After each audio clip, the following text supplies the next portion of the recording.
Hello, আসসালামু আলাইকুম। Welcome to Mongolia. কেমন আছেন সবাই?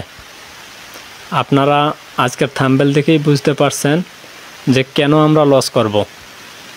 লক্ষ লক্ষ টাকা খরচ করে বাহিরের দেশে গিয়ে হেনস্থার শিকার হওয়ার কোনো দরকার আছে ভাই? এত টাকা লস করার কোনো দরকার নেই।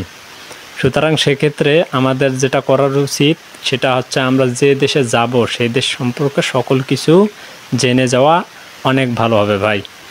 টাকা নষ্ট করার কোনো দরকার নেই। আমি মঙ্গোলিয়া নিয়ে আজকে কিছু গুরুত্বপূর্ণ কথা আপনাদেরকে বলবো। আপনারা যে মঙ্গোলিয়ায় যাবেন অবশ্যই একটা কাজ শিখে যাবেন। কাজ না শিখে গেলে আপনি যদি সেখানে গিয়ে কাজ না পারেন তাহলে আপনাকে ফেরত আসতে হবে। 2 নাম্বার হচ্ছে, আপনি যদি ভাই খাঁটি মুসলমান হয়ে থাকেন তাহলে সেখানে গিয়ে নামাজ পড়া, রোজা করা এমন সুযোগ সুবিধাগুলো কাজের ফাঁকে আপনি পাবেন না, কারণ সেখানে মসজিদ অনেক কম এবং অমুসলিমের সংখ্যা 95% ও তারা কাজ ছাড়া কিছু বোঝে না।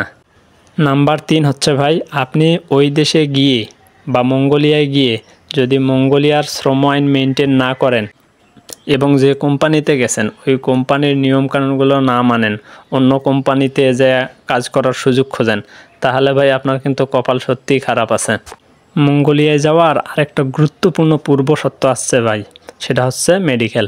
আপনি যদি মেডিকেল আনফিট হন বা টাকা দিয়ে মেডিকেল পার করে নিয়ে তারপরে সেখানে যান তাহলে আপনাকে ফিরে আসতে হবে। কারণ আপনার যদি বুকে কোনো সমস্যা থাকে, তারপর আপনার রক্তে যদি HIV/AIDS থাকে বা হেপাটাইটিস বি থাকে বা আপনার প্রস্রাব যদি ইনফেকশন থাকে, যেমন কিডনি ড্যামেজ, এমন কিছু যদি কোনো সমস্যা থাকে তাহলে আপনি সেখানে গিয়ে থাকতে পারবেন না ভাই। কারণ সেখানে প্রচণ্ড শীত পড়ে। এই শীতে আপনি এই শরীর নিয়ে কাজ করতে পারবেন না, তাহলে আপনাকে কিন্তু ফিরে আসতে হবে। সুতরাং টাকা পয়সা নষ্ট করার আগে আপনি অবশ্যই ভেবেচিন্তে মঙ্গোলিয়ার জন্য ফাইল জমা দিবেন। আমার ভিডিও ভালো লাগলে ভাই আমার চ্যানেলটি সাবস্ক্রাইব করবেন।